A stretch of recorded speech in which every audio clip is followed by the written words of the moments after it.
Welcome back to the Justin Wenzel Podcast. Guys, thank you so much for tuning in. On this show, we like to, get people that have stories to tell. They want to share their experience and how they're using the things that they've been through in their life to help other people, whether it's in sobriety, fitness, nutrition, business, whatever it is. We have a lot of people that are professionals in their field. And today we have a fantastic guest. We have Dave right here. Let's go, man. How you doing? Doing good, man. Thank you for having me. Absolutely. So we've actually spent a couple days together. Yesterday, we got to train at one of my gyms in Costa Mesa. That was a good time. Oh, yeah. Equipment out of this world, lighting, great, vibes, everything. It is a good vibe there. And then last week, went to a nice lunch, went to a nice dinner last night. We smoked some nice illegal cigars. Yeah, they were good. I haven't had a cigar in a while. Oh, really? It was nice. Yeah, no, it was. That little Irish bar is really convenient because they have ashtrays out there for us. It's right next to right downstairs from where I live, and it works out nice. So I go down there, I don't know, maybe every other week to have a cigar, and usually I'll end up like mixing up with some people down there. They're all drunk and I'm not, and I have a good time. But last night was relatively empty, Thursday night. So you came in from Phoenix. Yep. But you're not originally from Phoenix. No, originally from the East Coast. So born in New York. Where in New York? Born in Queens, grew up in Long Island. Oh, wow. Where in Long Island? Massapequa. Okay. What was that like? It was cool. It kind of reminds me of this. Yeah. With the water being right there, having a beach 10 minutes away. I mean, here it's like 10 feet away. But So I lived in West Hampton Beach. Okay. And I worked in Amityville. Yeah. So Suffolk County. Yeah. Amityville's right next to Massapequa. Yeah. I'm pretty familiar. I worked right off Sunrise Highway. Yeah. Merrick Boulevard. Yep. I like Long Island. I really do. And you were there for how long?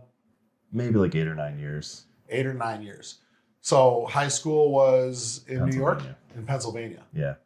So tell me about Tiny David. Oh. What was he like? What was he into? Skateboarding, video games, art, creative outlets. Okay. Oh. Skateboarding, I grew up skateboarding as well. And what era would you have been into skateboarding? I got my first skateboard in elementary school. What was it? Probably like a Kmart board. It was just something my uncle gave me. What was your first real skateboard? Mini Logo. Was it Mini Logo? Mini Logo. Okay. Yeah, I'd always do the blank deck Powells. I like that. Or the Mini Logos. My first board was a Paul Zetzer Birdhouse. Oh, yeah. With the monkey. Yep. On the bottom. Remember that one? Yeah. All of his always had monkeys on them. Yeah. That's cool.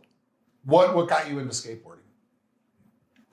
I don't really know. I think I don't know, the whole vibe of skating. I remember watching skate videos and it was mostly out here, like all the skate videos were filmed in California because you could skate year round, and just that West Coast lifestyle, I think, just got me. And yeah, just skateboarding was definitely the first love for sure. Hell yeah.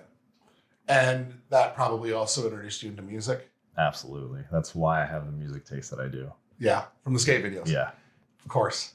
Some of my favorite songs still to this day I discovered in skate videos and snowboard videos. Yep. I still listen to this very day. Same. Sometimes I'll go on Spotify and just look up skate video soundtracks. Like I still listen to Girls Yeah Right video. They have the whole soundtrack on there. Oh, really? Yeah. And they have them up on Spotify. Yep. Interesting. I've never thought to do that. Skateboarding's come a long ways. I still follow a lot of skateboarders.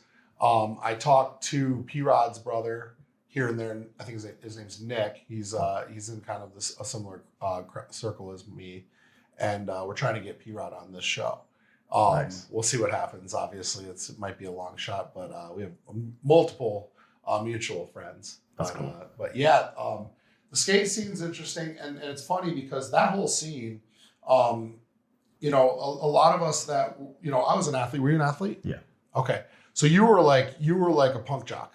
Yeah. Same. Yep. Had 2 different crews that I hung out with. Oh, really? Did you blend them ever? No. So when I was growing up, it's very different from how it is today. And this is just personal opinion, but skateboarding was not cool like it is now. Where now it's like, if you're a skater, you're cool.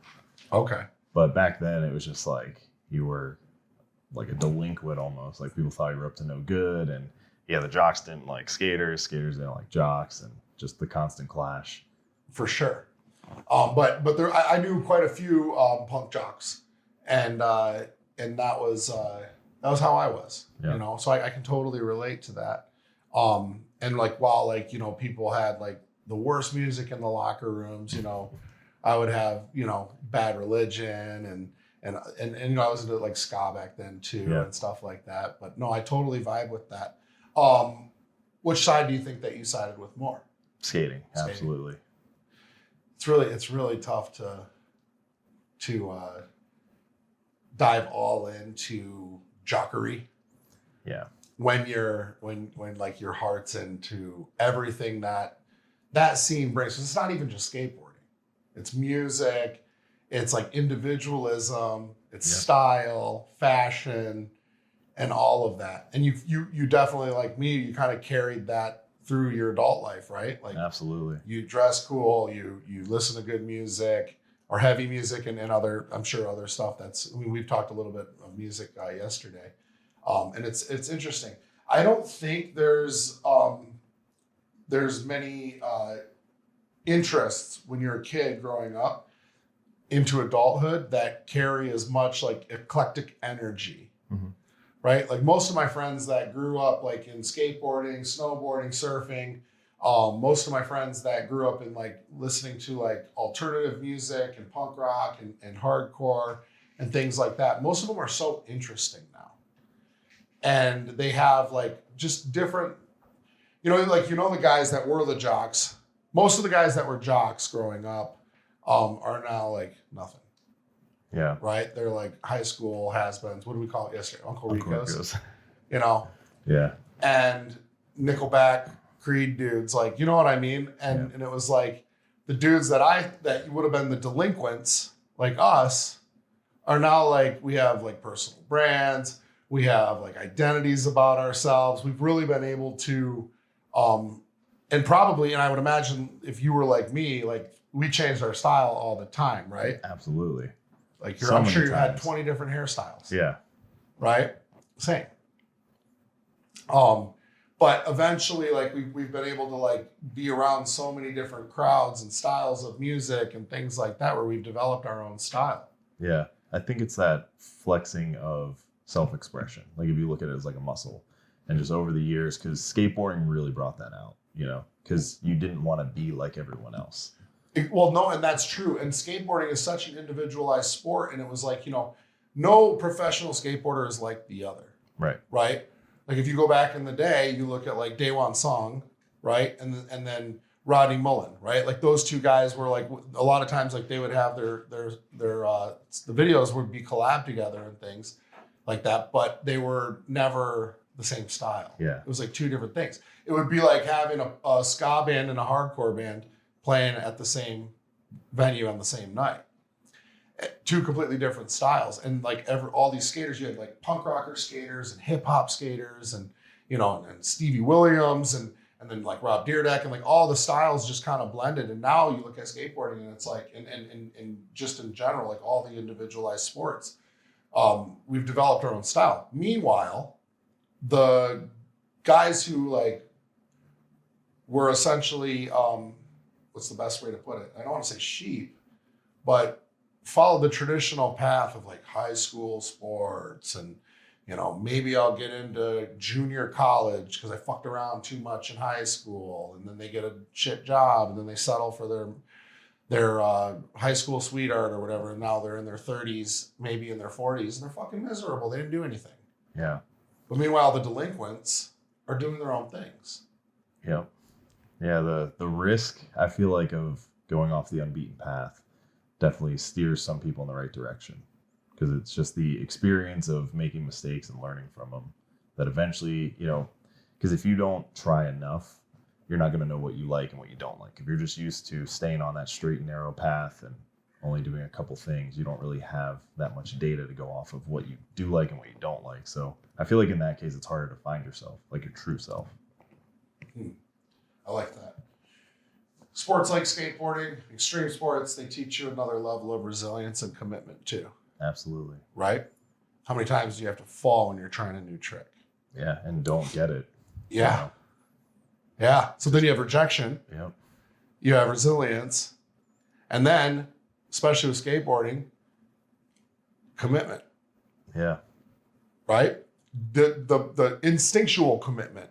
If you're going to go do like a kickflip, you have to commit to landing on top of it, especially if you're rolling. Right? If you're going to hit a handrail, if you're going to do something like that, like you have to commit. And you have to instinctually commit. So it's a risk and a commitment all in one. And I think a lot of, like, if you look at guys like Rob Dyrdek, who's, I don't know what he's worth. Freddie, look up how much Rob Dyrdek's worth. I mean, like, these guys, like, when it comes to commitment, consistency, risk, reward, failure, falling, breaking shit, coming back, the resilience of somebody like that is unmatched. What are your thoughts? Definitely. It teaches you a lot. You know, it's the persistence that you have to go out and like not only keep up with the tricks that you already know, but then to try new tricks and learn new stuff and just dialing it in. It takes a lot of mental fortitude to show up every day and do it, just like really anything in life. So I feel like for people that start skating at a young age, that almost gets instilled in them from the time of like high school or middle school or whenever you start. Did you get pretty good? Somewhat. Like it was mostly flat ground. I would do stairs sometimes, but never got into like handrails. And you're a curb skater. Like more of a ledge skater. I had a lot of pop. Oh, okay. But yeah, as I got older, I got taller and bigger, and I wasn't like some of my friends that were like 5'3", 5'4", 100 pounds, and I was basically 6 foot, just breaking boards and just being big. Yeah, it's a little different. Time when you're a big guy, it's like you got to give it up. Yeah, so I just did the flat ground game and got really good with like skating switch. I had this thing for ollieing up stuff. Like I could probably ollie up a ledge that's like waist high. Oh, really? Yeah, that's wicked. So as you get bigger, you start to realize like maybe professional skateboarding is not in the cards because those are all tiny dweebs. Other than like what Mike Vallely. Yeah. Like everybody, all professional skateboarders are relatively small. So then what happened? That was through high school. Mm-hmm. What happened after high school? I actually dropped out of high school. What year? 2007. So at the time I should have been in like 11th grade, but I was still doing some 9th grade courses, 10th grade courses. And I just couldn't focus. I didn't give a fuck about school. No. Did not care at all. Class clown? No. Just quiet? Quiet, and just wanted to do what I wanted to do, which was draw, skate. And at that point in high school, I got into music and just wanted to make music and go that route. Hardcore? Yeah. Metalcore. Metalcore. Yeah. What was the first band that you fell in love with?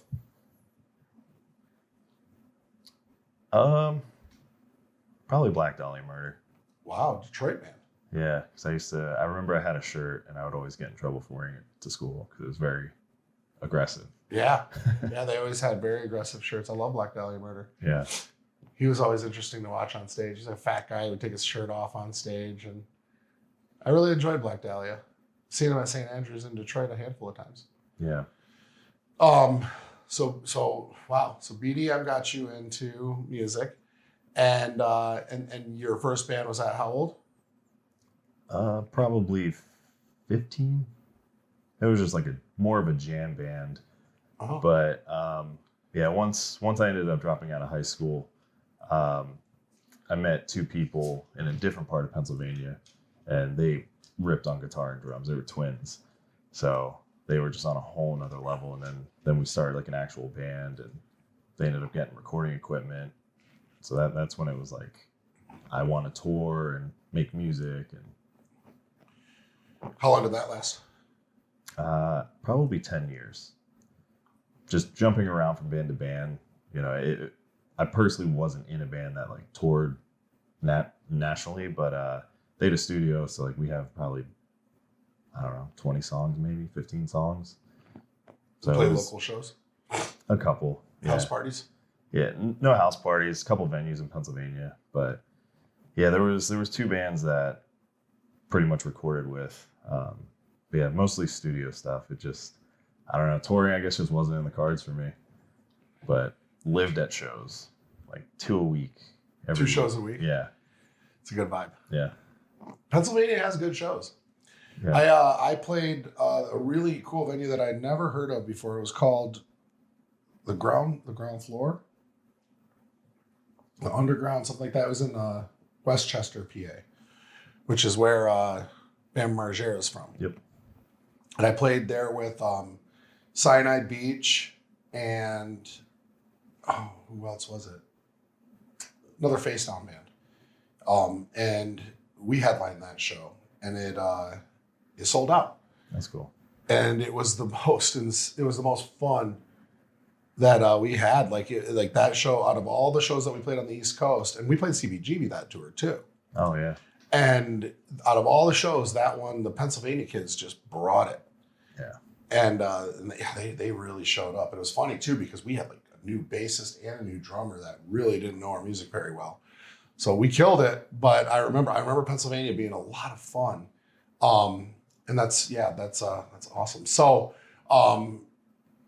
so you're dropped out of high school and you're playing in music and stuff. When does reality set in? It's like, okay, I gotta do something.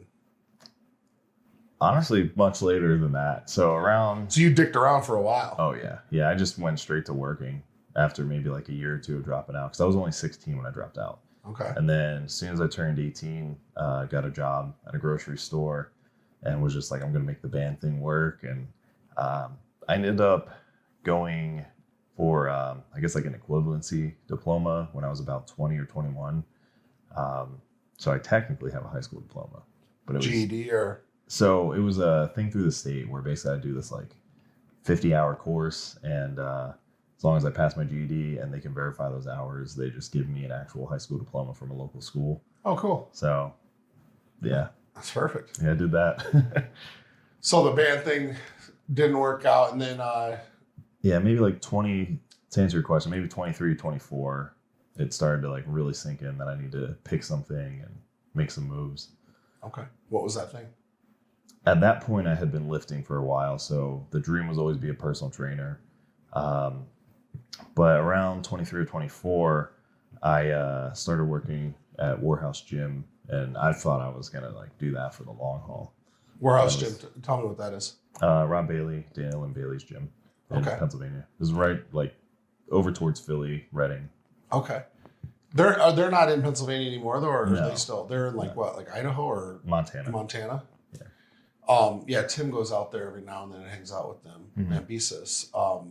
And from what I've heard, they're awesome people. I've never gotten to meet them. Yeah, they're good people. And you got pretty close with Rob? Yeah. I worked for him for a year, but totally changed my perspective on the world. Yeah. In a good Well, way. yeah, because here's something to consider. So like Rob and so many of these guys, they are such personalities, Mm-hmm. right? And they're such individuals. Like, there's nobody like Rob Bailey. And he's a blast to watch, whether he's like recording stuff or doing content with his wife. And again, like I've never met them, but I've only ever heard good things. And I've only ever seen really like everything they do kind of makes me smile. It's like, oh, they're a lot of fun together, and they've clearly done very, very well. But when you guys are seeing people that are heavily tattooed, very individualized, maybe they have dreadlocks, maybe they have piercings, maybe whatever, and they're stunting on people, and a lot of us, like, we're not like professional athletes, we're not even big musicians in some cases. But we found our style, we found our way of communicating to people, and we put a lot of work and time into our style and what we've been able to do to develop our own personal brands, our own style of doing business and things like that. That works. Does it work for everybody as clientele? No, but it works for us and the people that we attract ourselves to. So, again, when we talk about guys like Rob, like, he did a really good job. His personal brand is fantastic. And it would be pretty cool being, 23, 24 years old, working in a gym. And that was probably when he was just kind of coming up too, right? Or was he already pretty established? It was fairly established. That was a few years after Dana had already won the Olympia. Oh, so okay. That's like when people would drive across the country. Like I remember on just a random Wednesday, someone would be like, hey, just flew in from Alaska or like New Zealand. just in hopes to meet them while they were at the gym. And you were personal training there, or were you? No, I was managing it. Managing? Yeah. Oh, wow. Okay. So, what happened with that? I was living there in the back of the gym. No way. Twin size mattress in the back office on the floor, and just things changed, went a different direction, moved a little bit, maybe like an hour and a half away, and was staying with someone that I was with at the time, and then that fell apart. So it was just like thing after thing, and next thing I know, I'm living out of my car for 4 months. This was a woman. Yeah. So it was a woman. Which is your choice. Yeah, it was me being naive. I'll definitely. It was a great lesson to learn, but yeah, it was. If I would have made better choices, I wouldn't have been there. Yeah, because like really, if you looking back, if you would have been like super focused, because like you hear the story. As a matter of fact, if I'm not mistaken, I think when Rob started his company, he lived like in his warehouse or whatever for a little while, right? Like that was part of his thing. I think I've heard him say that, and it's like. You almost could have like followed in those same footsteps. Yeah. Is there a pattern with women with you? There can be. There can be. But yeah, I'm staying positive. I'm pretty sure I broke it. And it took some years to grow up, and I definitely have had a habit of making someone the center of my universe when I have to show that by focusing on me. Well, let's go back to this real quick, because you had what sounded like a pretty cool opportunity. I mean, no one wants to live in a gym back room, but at the same time, I loved it. I would imagine, right? Like you're around like the stuff you like to be around and things like that, but you meet a chick, move an hour away, leave that opportunity, and then that doesn't pan out. Now you have to make a decision. And take me back to that moment we had to make that decision. Because it's interesting when you give up something for someone and then you have to give that someone up, right? That's a tough feeling. Yeah. You know? How does that work? How do you process that? Before you knew what you know now? Honestly, just kind of blamed everyone else for my circumstances. So you're like, fuck this, I'll live in my car. Yeah. Yeah. F everyone. I'll show them. Yeah. Oh, yeah. Yeah. I know that feeling. Immature, naive, too prideful for like the wrong reasons. Like I had a couple friends that offered me a couch to stay on, and I'm just like, no. But part of it, I think, was at that time I was so used to always having a safety net. Just someone's going to help me. And part of it definitely was I just no longer wanted that safety net. So I think that's when reality really sunk in. Because one of the things that I took away from Rob that he used to tell me is perception is reality. So it really is. That was the first time I heard that, and it has stuck with me ever since. Yeah, perception is reality. Especially if you're trying to get something out of a connection or a relationship or a network or whatever, you know, how you show up and how you act and how you are perceived. It's probably going to be the main factor of your success. Absolutely. And so when you get in a situation where you're in a relationship, and I want to get into this because you have a history of making big boy decisions, right? And I can relate with you on a lot of this stuff.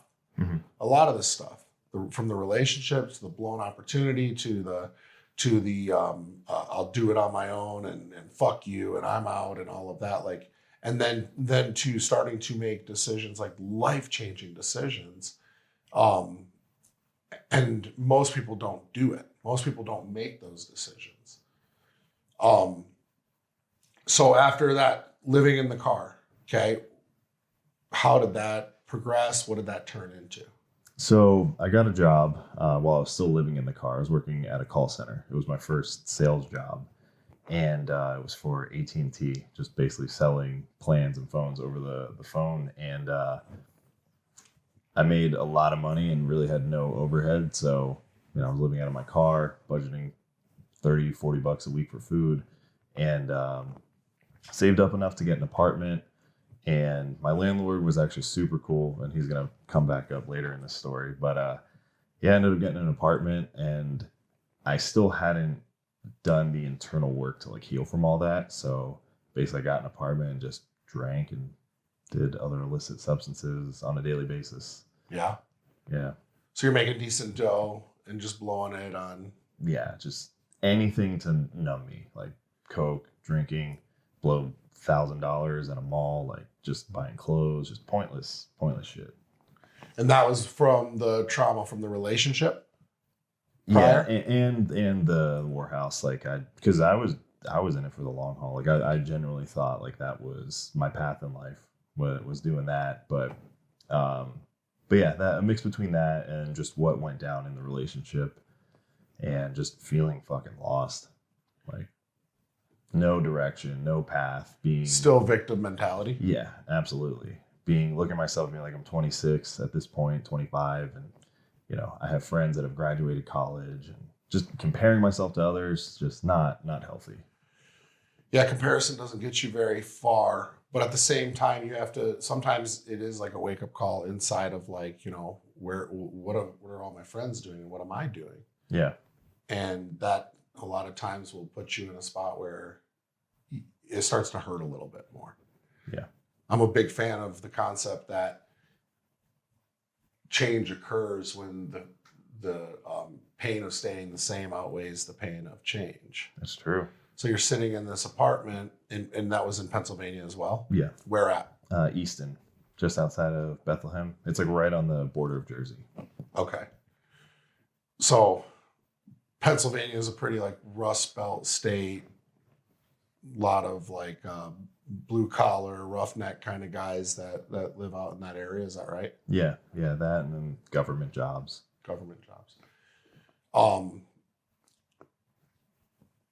Geographically, were you happy there? Absolutely not. No. My heart was definitely in New York, but at the same time, from skating all those years, I was always drawn to the West Coast and the desert especially. I'd never, like at that point, I still had only been to like Pennsylvania, New York, and New Jersey, maybe Delaware. Like I never traveled. My family didn't go to Disneyland or anything like that. You know, vacation for us was going back to Long Island to stay with, you know, my grandma or something like that, or visit like my aunts and uncles. So I'd never seen the world. It was all through skate videos, you know, because they always travel. It'd be like Barcelona, Spain, a lot of stuff on the West Coast. And yeah, I just was really drawn to the desert and made a decision I was going to see what else is out there. So while I was living in this apartment, saved up a bunch of money after. I was only there for maybe. You saved up while partying and.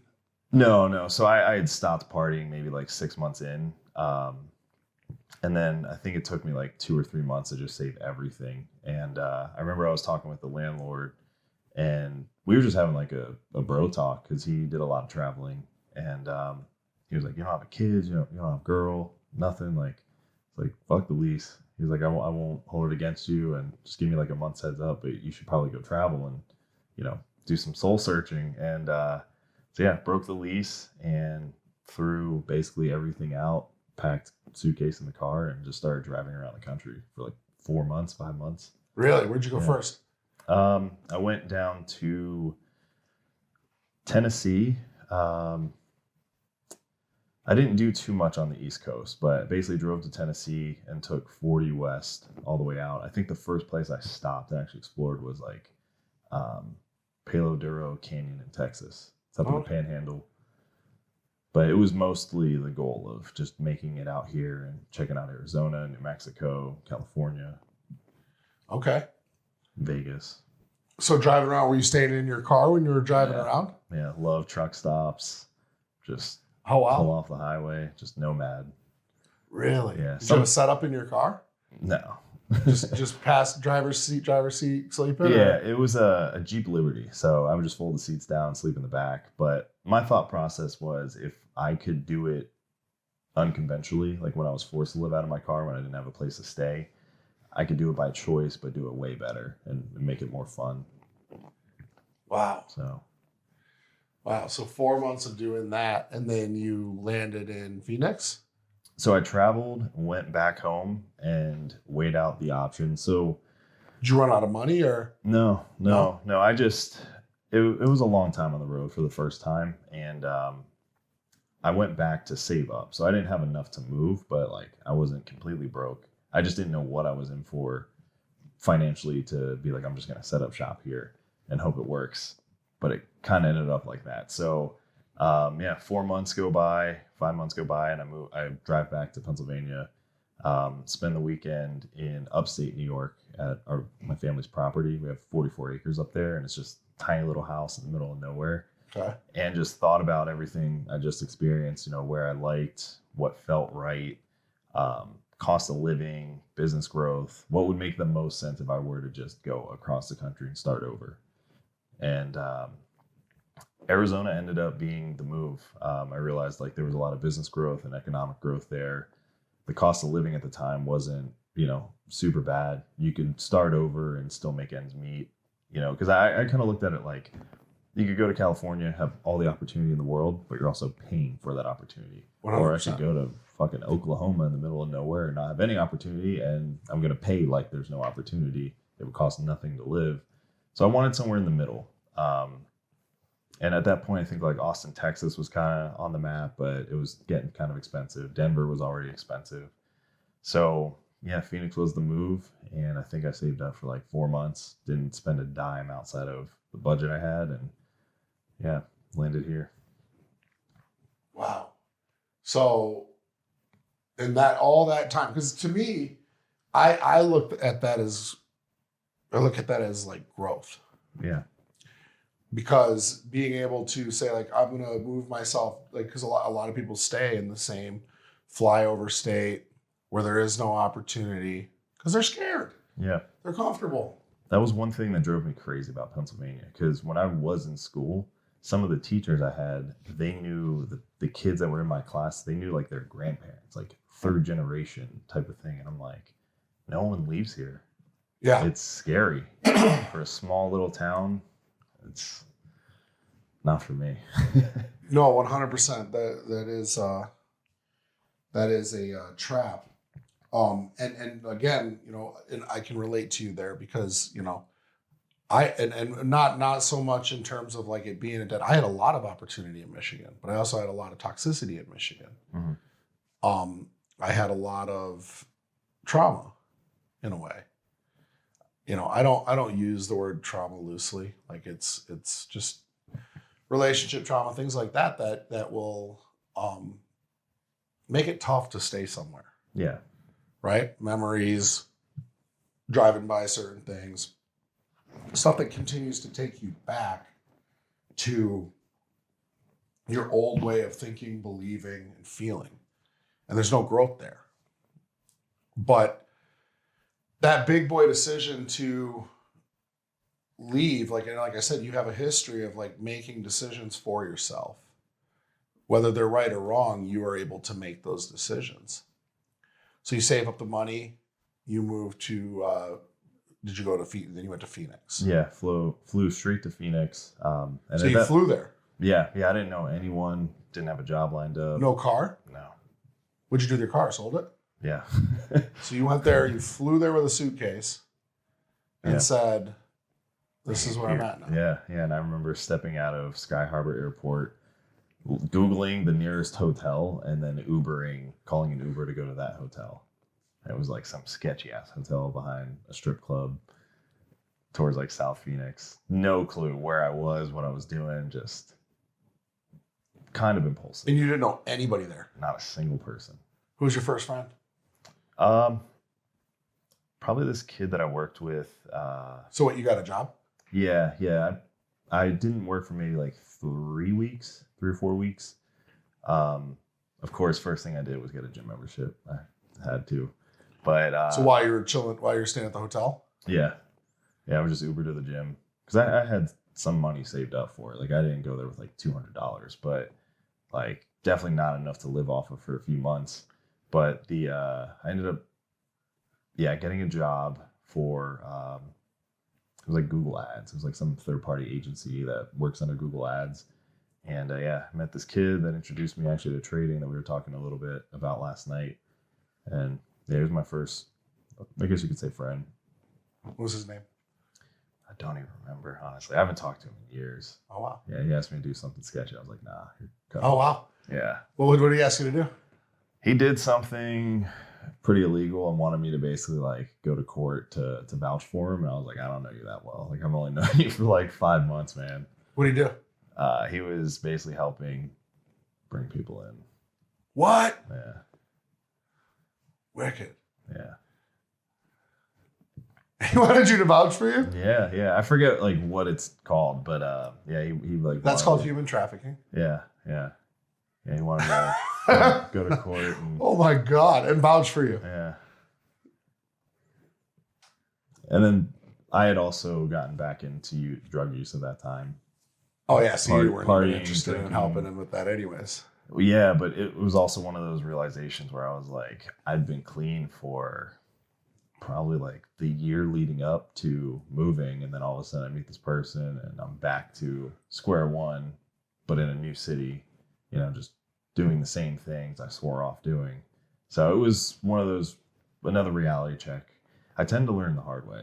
That definitely is also a pattern. But yeah, ended up just wanting to get clean again, cut them off, and just move forward and got a second job. I started driving Lyft. I didn't have a car at that point, but Lyft was piloting this thing where they partnered with Hertz rental company. So you get like a long-term rental as long as you hit a certain quota. So that car essentially saved me money. I'd basically work for free to have the car and then still have that call center job for Google Ads. Oh, So wow. it was a little easier to get around. How do you find a job like that?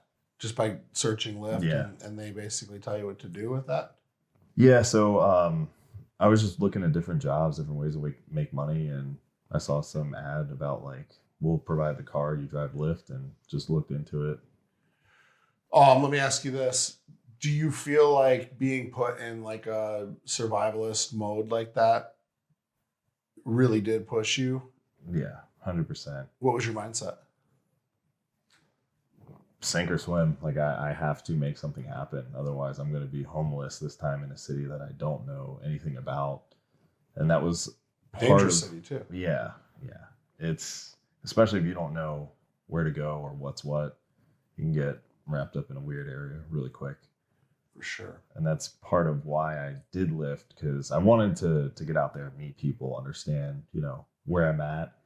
And there's pretty much two ways to do that. You know, work at a bar where you can talk to people, or do something like rideshare where I have, you know, 20 minutes with someone and I can pick their brain on where to go, what's what, you know, what's cool to do around here, get the vibe of the people. And I felt like driving Lyft was a little more like intimate to have like a normal conversation versus someone that's drunk and I'm screaming at a bar like, you know, where should I get some food? Yeah. So yeah, having like a real conversation with someone in a car definitely helped me learn the area. Driving around helped me learn the whole valley inside and out in a matter of like 2 months. Yeah, that's really cool. How long were you at the extended stay? Maybe I assume it was an extended stay. yeah. So my sister at the time, she worked for hotels. So the first one I was only there for maybe like 3 weeks. Hotels.com? No. Or just hotels? Just hotels. I think it was like Hilton or some sister company of Hilton. But the first one was just super sketchy. So I ended up like asking her for some help. I was like, hey, where can I stay that's like not bad? And she actually got me hooked up with like under her account or whatever. So in hotels they have like more of an extended stay type of thing for employees or people that are in their network that work for them. So like this one had a full stove, oven, like everything. It was like a mini apartment, and she had a discounted rate, so she hooked it up. I stayed there I think for like 2.5 weeks, and then during that time I was looking for a room to rent, and then just did the room rental thing in a house with a bunch of random people for probably like 2 years. I bounced around maybe 3 or 4 different houses. Huh. All while working at the same place? Yeah. You stuck it up. Yeah. What was your fitness like? What was your nutrition like? Really on point still? Yeah. Still natty. But yeah, I would go to the gym after work every day, 5 days a week. You know, I'd work at the call center from like 5:36 till maybe like 2:30. Get out, drive Lyft to 10 p.m. and then hit up an EOS Fitness from like 10 to midnight. Yeah. pretty good. So how long have you been now total in Phoenix? About this May should be 8 years. 8 years. Okay. 8 or 9 years. They start to blend together. I mean, it's just blue skies every day. You don't really have like the reset of the seasons. And For sure. You know, though most people that did what you did in that fashion end up right back at home. yeah, So you didn't make it an option. no. There was one way and it was forward. And, you know, once I got there, I fell in love with not so much Phoenix as a city, but just that new experience of being somewhere new, the convenience of the city, the desert. And the other thing I wanted was to be somewhat centrally located. I mean, Phoenix has a huge airport where you can fly anywhere in the world. It's 5-10 minutes away from where I'm at now. You know, an hour flight in any direction. I could be in Vegas. I could be out here. I could be in Texas in like 2 hours. Pacific Northwest is maybe a couple hour flight. So there's a lot to do. Where Pennsylvania, I mean, the state's huge. You got to fly 8 hours to do anything convenient. Like you really only have New York City or Philly, but Yeah. Sort of Philly. yeah, other than for a show, but that's it. Yeah. Yeah, that's interesting. So,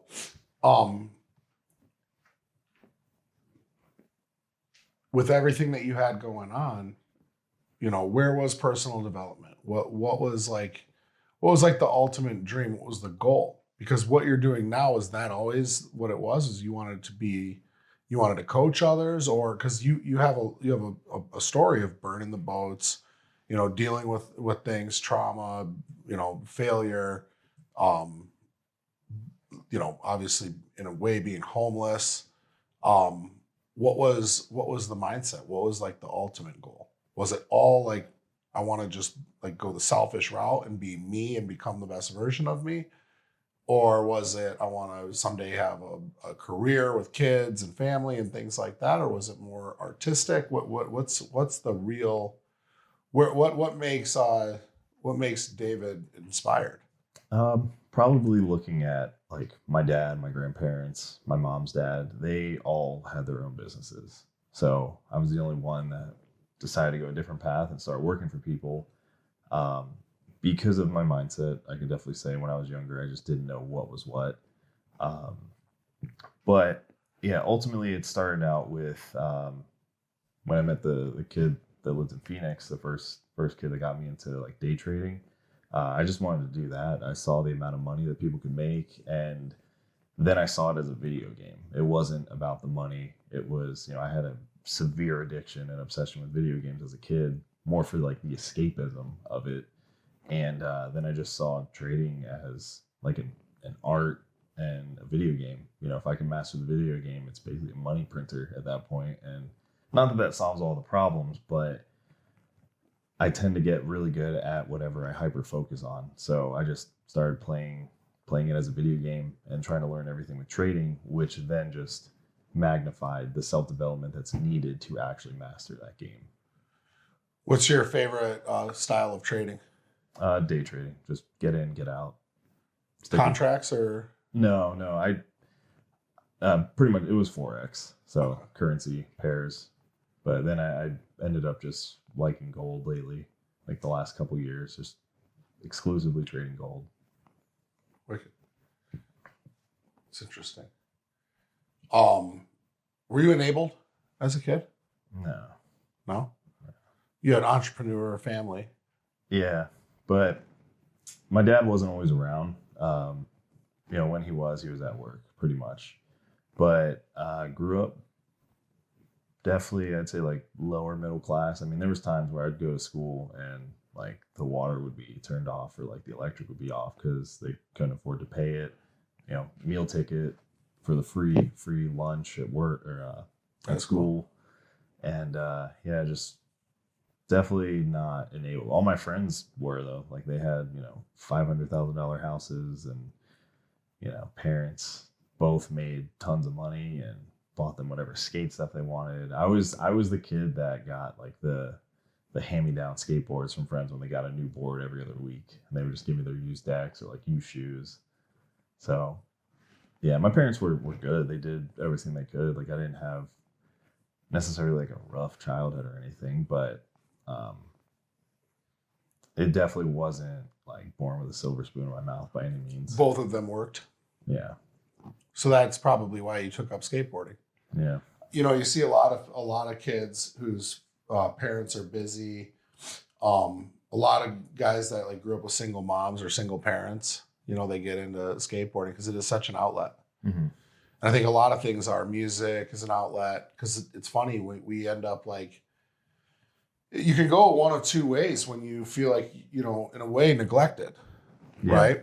And it's not, your parents were just trying to make ends meet, put food on the table and make sure that you had clothes on your back and a roof over your head and all of that. But that's what you need. Those were basic needs of yours. But one of your other basic needs is like, feeling of importance. Yeah. It's funny when a parent would be like, well, I worked so hard to give you this life and do all of that. And you're like, well, it's not exactly what I needed. And your dad was an entrepreneur? Yeah. What did he do for business? Mostly at the time when I was growing up, like my grandparents owned a gas station. They sold that, and then he basically went into like tool routes. So like he had his own tool truck, and then just worked on different like odd end things outside of that. Like he was always had his own detailing company. At one point, I would say for the majority of my childhood, he had his own detailing shop. So just detailing cars, that's what got me into that. But yeah, and then just go to car shows, flea markets, sell car parts, bike parts, just you name it. Like he was very handy in that sense, like just knew how to hustle and your sell mother? stuff. My mom mostly works in like an insurance writer for like a title registration. It's a small company in Pennsylvania, but yeah, she's done that since they split up in like 2006. Okay. So yeah, I mean, it's not a surprise that you went the route that you did, and in a way, I think, if you grew up like, consumed with skateboarding, video games, stuff like that, it's a lot of that stuff. The skateboarding is, I believe, is a healthy hobby, and for some people it turns into a profession. But you're probably looking for a sense of like purpose and belonging. Yeah, that's why we get into music and bands and things like that. Like we want to feel a part of something. Yeah. So it's funny, as much as like we try to pretend like we're like lone wolves and like, oh, I can do it on my own, I'm gonna go move myself down to Phoenix, I have a feeling that part of you was still looking for that sense of belonging and purpose. Yeah. I don't think it ever really went away, and I've done some thinking lately, and I think that's what eventually led me to like you guys, because you put that out there where like you can't do it all on your own. The lone wolf stuff is. Well, yeah. Well, you can't really do major things, especially in these types of industries alone, because it's competitive and you're competing against people that have teams. Yeah. And a lot of people are trying to step into a scalable business, and they're going to step into it competing with businesses that have already scaled. So unless you have an unbelievable offer, an unbelievable personality, and like level of like authority and likability, a ton of sales experience, you understand visual and communication and all of that stuff, you're still going to get outperformed by somebody who has somebody handling all of those things individually. Yeah. And it's a matter of time before a person that goes at it alone finds themselves in a competitive space and they tire out. You can't cook, clean, also work to pay the bills. Like you don't, like the single parent approach in business is very challenging. Of course, people have done it, but you don't have to. Yeah, and I feel like eventually they do go into having a team. Once it's they might be able to get it to like a well-oiled machine, but yeah, well, you can't scale it alone. Yeah, you can hustle alone, right? It's just like drug dealers. Yeah, right. Like a real successful drug dealer isn't a successful drug dealer until he has minions out there moving for him. That's true. Yeah. You know, it's like I always think like, you know, the like the drug trade is that it's a real find out quick because like lives are on the line, your freedom's on the line, things like that. And almost if people looked at business in general, like, you know, as like, that's why I always say burn the boats. Like if you have to survive, you're going to make it work. You have to. Yeah. When you have an out, when you have a distraction, when you have a comfortable area, you're going to move in that direction. You're gonna search for ease and comfort because your body feels good there, right? But when you're in a situation like being a drug dealer where it's like, oh, no, you got to do this right. You cannot fuck this up because you will end up incarcerated, Yeah. right? Or dead or whatever. You end up moving a little bit differently and people still end up fucking up, right? And that's just usually their own stupidity. But you know, you got to kind of look at everything as like in terms of like investment and commitment and consistency. So what's your vision? What's now the vision? Because I feel like now, from everything you told me, now there's probably something a little more dialed in. Oh yeah, yeah. Definitely want to coach people with fitness because the way that it started, the whole reason I got into lifting and took it as far as I did was after my first relationship, I was left for someone, and at that time I was like 100, maybe 55 pounds, 6 foot, old enough to go to a bar, just super skinny, and the person I was left for was maybe like 230. Like they were a bigger dude, not built, but just had size. And yeah, I just wanted to get big and fuck them up. Like just the most immature thing. But, you know, being that I was my early 20s, that, you know, immature thought process was definitely very, very, you know, at the forefront of my mind. So as I got older, I realized that it's, you know, my love for fitness has gone from wanting to hurt people to wanting to help people because of what I've personally been able to achieve in it, and just how much it's changed my life, changed me as a person inside and out. You know, where it's taken me, like if I didn't go as hard as I did with working out, like I would have probably never met someone like Rob, you know, who completely changed, you know, my mindset on a bunch of different things. Wouldn't have met the people that I did, made the connections, and yeah, so, you know, I more so just want to help people find that internal and physical growth in themselves. I like that. It's cool. How do you coach? What's like your main thing? A mix between building muscle, burning fat, but yeah, definitely want to help people put on muscle because that's what I know best. You know, going from skinny to jacked. Gainers. Yeah.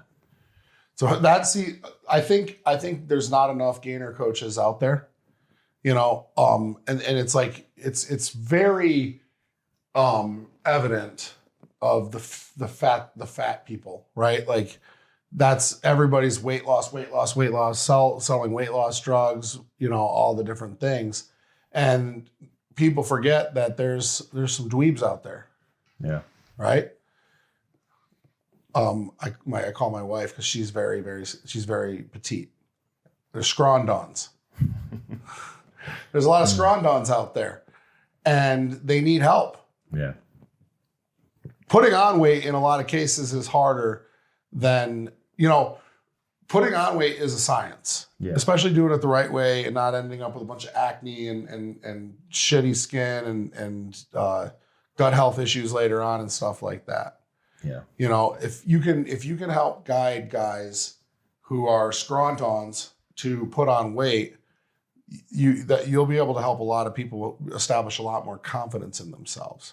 Yeah. It may not be as rewarding in terms of like lives saved, right? Because if they're skinny, they're probably still, their heart's okay and stuff like that. But it's rewarding in terms of confidence built. Yeah. Yeah. And I personally think that they both have their difficulties, losing fat and building muscle, but there's I feel like there's just so much more of a process to building like quality tissue and quality muscle. What does that look like? Definitely just calories. Like it's really just science. But with building muscle, you need sleep. Mm-hmm. The recovery aspect of it, not just gorging down a bunch of ice cream. So I always personally did like an 80-20 split. So 80% just clean calories, ate more than enough, and then the 20% was my splurge of junk food for extra calories or like mass gainers. But just doing 100% junk food like a dirty bulk you're just setting yourself up for destruction, because that stuff doesn't have protein, so you're not going to build the muscle. But there's no sense in polluting your insides to make your outsides look good. Yeah. So there's got to be somewhat of an understanding that, good shit in, good shit out. You just need more good shit than somebody who's trying to not be a fatso. Yeah. Interesting. I told you last night, I've pretty much turned down every gainer client that's ever come to me. Guys will come to me and be like, yo, I want to be big like you. I want to be huge. I'm like, well, dude, you're 5'8", right? You're 5'8", 140 pounds. Like, you're not gonna be like me. Yeah. And they're like, well, I want to put on some size. I'll be like, dude, I don't know how to put, like, I already had this size for myself. Mm-hmm. I could get my team involved, and of course we'd be able to do that, but I don't have the passion for helping scrondons. Yeah. I have the passion for taking big boys like myself, whales, and turning them into freaks of nature. I almost would rather have like a height limit for my program. You know what I mean? Like, I want guys that are like, even though one of my best transformations that I've worked with, the guy's like 5'6", but he was like 390 some pounds. Oh, wow. Yeah. That's huge for that height. Yeah. Yeah. He's like 178 now. That's crazy. Yeah. So that's like, I like transformation the other way. So I never really got into that, but it's glaring. And I can tell you how many people have reached out to me to do gaining to get a gainer coach. And I've turned it down because I'm not passionate about it. I don't really know what I'm doing. Also, a big thing about like what you decide to coach in terms of your own experience is going to be very, very important. Okay. If you ask me, like, if somebody came to me and they were like 6 foot, 150 pounds, and like, dude, I want to put on muscle. Of course I know how to structure that. Of course I know how to do that, but I don't know how to relate to that person in terms of their mentality, their mindset, what they're going through. I don't know what they're thinking when they're sitting at a bar and a jack guy walks by them. I know what a fat guy's thinking because I was that guy, right? But for scrawny guys or skinny fat guys, like, you still look good in clothes, right? You're still like, I mean, even like a skinny guy can like put a t-shirt on, and look cool, right? Like, most of our favorite lead singers are skinny fat dudes or scrawny guys, right? And they look cool on stage. Some of the coolest lead singers are not in good shape whatsoever, but they're not obese. So when they put their cool clothes on, things like that, they look good. Now, a fat guy, you could spend thousands and thousands of dollars in clothes and put it on a fat guy, and he's still going to look like shit. Meanwhile, you take a guy with a good build and put him in shitty clothes and Walmart clothes, he'll make that look like a $5,000 outfit. Yeah, that's true.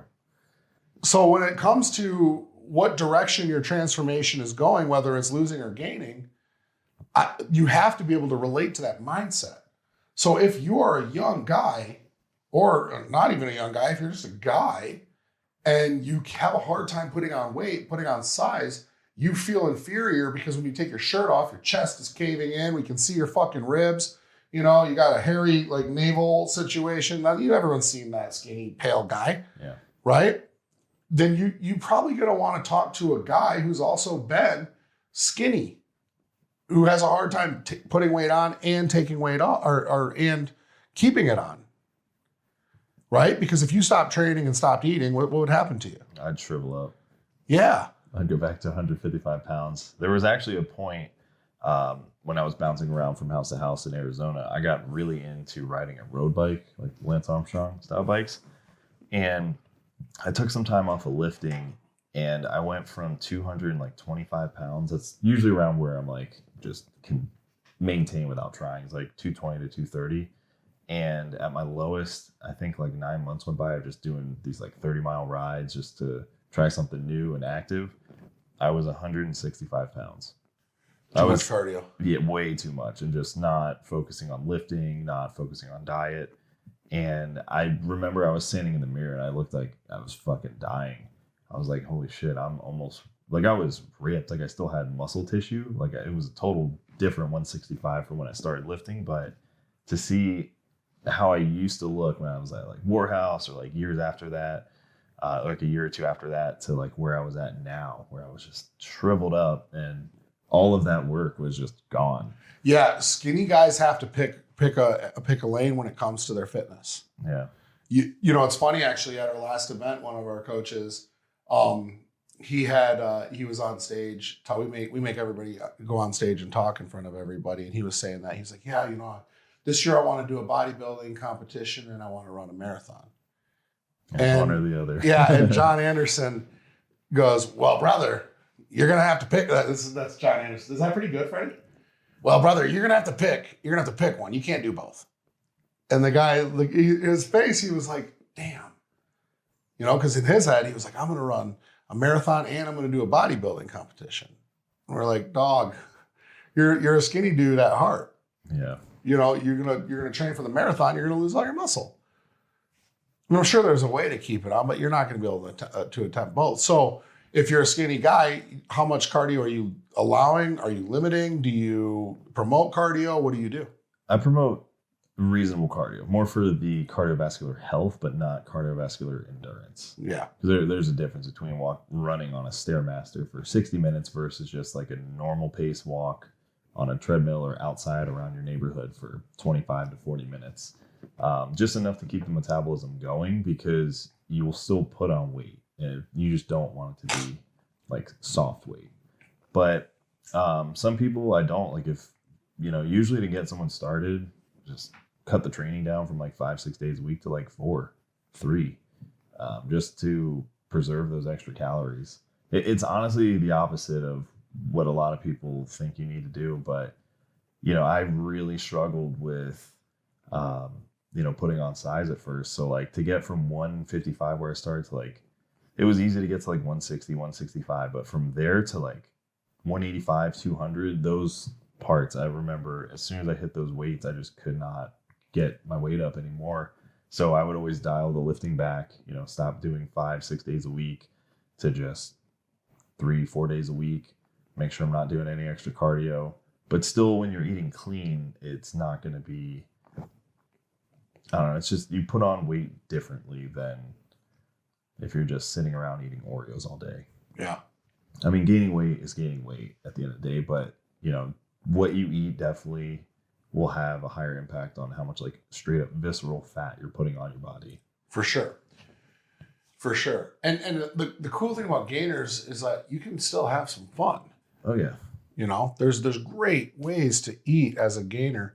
I've always wished, like you guys, like whenever I see a scrawny guy that's like, yeah, I have trouble putting on weight. Anybody that deals with obesity and has battled with their weight, they're like, you cocksucker. You don't even know how hard this is, right? But at the same time, you know, when I've seen a couple of guys' diets when they're gaining, I'm like, damn, that looks good. Not when you don't want to eat, though. I know. Well, that's the problem. Like you don't. One thing that big dudes will never understand with little dudes is that like we have appetites. Yeah. And you don't always have the appetite. Yeah. You know, when you and I go to dinner, like you eat like a normal person. I eat everything in sight. Yeah. Right? Like it's totally different. Yeah. I remember I was detailing cars at one point, and I would just show up with my meals and then just a loaf of bread and a jar of peanut butter, and just slap peanut butter on, fold it in half, and just eat it while I'm doing cars. And every like 20-30 minutes, just go make another one just to get calories in. And yeah, just basically eating all day. Because for me, that worked better than sitting down and having like 4 or 5 giant ass meals. And I was on my feet all day. So I was like, I need to basically refill the calories I just burnt this last hour. And How many calories do you need to eat to put on weight in a day? It's definitely changed since I've gotten older, but I'd say right now probably like, I don't know, maybe between like 3,500 to 4,000. But like when I was younger, 5,000. Like I would have some days like 2 mass gainers and a ton of chicken, a ton of pasta, peanut butter sandwiches, but I also had a physically demanding job. So I was burning calories left and right. And then I also, didn't have, I think it's easier now too, because I've definitely developed an idea of how to train properly too, which I can break the muscle down in a way that it repairs, versus not really having a good mind muscle connection. So in the end of that process, you're not really building any muscle, because you could definitely go to the gym and just go through the motions and not build. Yeah. So I think it's easier because of that now, just after 12 years of lifting, I have everything so dialed in that I know what to do without even thinking about it. Yeah. If you were to talk to somebody who was looking to put on size and was struggling with eating and things like that, what's the first thing that you would tell them? If it's appetite related, like if they just can't eat enough or don't feel like eating as often, there's actually a really cheap supplement from Himalayan Labs, I think. It's just a bunch of herbs. It's called Liv 52, LIV.52. It's like $8, and it's an appetite increaser. Oh, really? Yeah, it fucking works. It works. 100%. So you're just eating everything in sight. No, you definitely you can notice like you'll eat a little bit more. Like last night, I probably would have been able to eat another plate of those Brussels sprouts. Yeah. But those are good. It helps you get that extra meal in that you need. And you just take that, 3 tablets 3 times a day, maybe 20, 25 minutes before you eat. And you'll notice you go from just being like, I could go without a meal to I'm kind of hungry right now. Like I'm trying to eat. Yeah. It's pretty good. I didn't know about that supplement. I'm sure there's a bunch of them out there. Yeah, that was the trade-off for me when I stopped smoking though, because smoking weed definitely helped me eat a lot through the earlier years, but wanting to just be completely sober, I've switched to the natural herb supplement instead because I don't get the munchies. Yeah. When I used to get like blazed out and have munchies, dude, it was like I would make some fucked up food. That's the fun part. Yeah, I would make some really fun snacks. That's for sure. Yeah, I would have my days where I could just eat in just like a bottomless pit. And I'm like, fuck, this is what this feels like. This is kind of cool. Well, I know guys who are skinny dudes that eat insane amounts of food. I know chicks that eat like more than me, and they weigh like 120 pounds. Yeah. Like how can you eat that much food? And it's insane. Then they'll drink like, when we used to drink and stuff, then they'll drink like a ton of beer. And they're like 115, 120 pounds. Yeah. Some people just, I don't know, their metabolism is just unstoppable. Or they have tapeworms. That's funny. That's awesome. So we talked a little bit about the vision. You started working with us. What's that experience been like? It's been great. I've learned a lot. I mean, even just going back through my feed, like just the little ways to change, content to connect better and resonate better with who I'm trying to talk to has helped a lot. It's given me a different sense of confidence when I am coaching, putting myself out there. But yeah, I've loved it. I've been free of alcohol since I signed up. Nice. Yeah. I love that. It's so funny how many people, even if they weren't alcoholics, they come into JWX and they just stop drinking because none of us do. Yeah. And not, like none of us drink, even the people who aren't alcoholics. Like JT is probably the only one that's in leadership that didn't have a drinking problem. And I've been out with him and he'll have like half a drink. And it's like, I look at him, I'm like, dude, you're a Jack, dude, good looking, you're single, and you like he's like, yeah, I don't know, whatever. He just sets it down and keeps going. Like I wouldn't even know what to do in that situation. So yeah, nobody really in JWX has like drinks a lot. Yeah. Like not many people that I know of. Now there's a few clients that have come out to our events or gone out with me and they've gotten a little tipsy, but nothing. It's never been anything bad.